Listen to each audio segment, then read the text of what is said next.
Hi guys, happening now in Kuwait. Look, napaka-foggy. Sobrang foggy ngayon dito. Makikita niyo yung fog, ayan sa baba. Kanina masyado pang mataas yan. Ngayon, na covered na kami ng fog.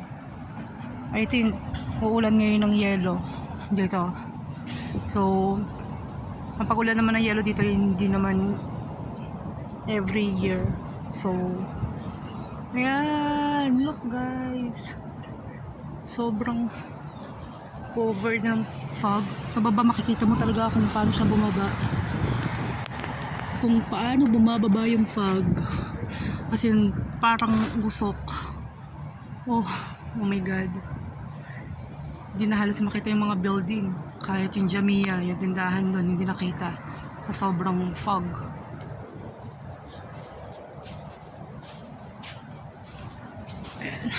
Ayan sa may kabilang side. Kaya nandyan yung Jamia, yung tindahan. So hindi na siya makita. Sa ngayon, medyo malamig-lamig yung hangin. Dahil nga sa hamog niya. So hindi to usual na nangyayari dito. Napakadalang lang. Sa 8 years ko dito, parang pangalawang beses pa lang ata ito nangyayari. Yan guys, nakakatakot. Ayan, kung makikita nyo, yan yung fog, hinahangin. Oh my god,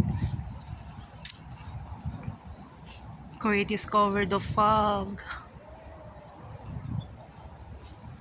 Tignan nyo yung baba, kanina nakita pa, ngayon halos hindi na makita.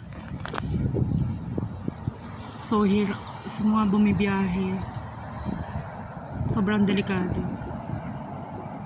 Ayan, halos hindi na makita yung mga sasakyan. Sobrang delikado. Ayan yung mga ibon. Kung nakita nyo, nagbanggaan yung ibon kasi hindi nga nila nakikita yung, halos hindi na makita.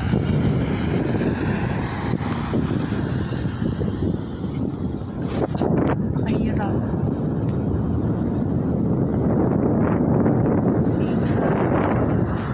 Sa mga bumibiyahe. Ayan siya.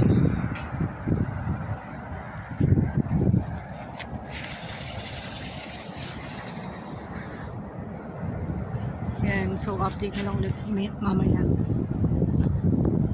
Happening now in Kuwait.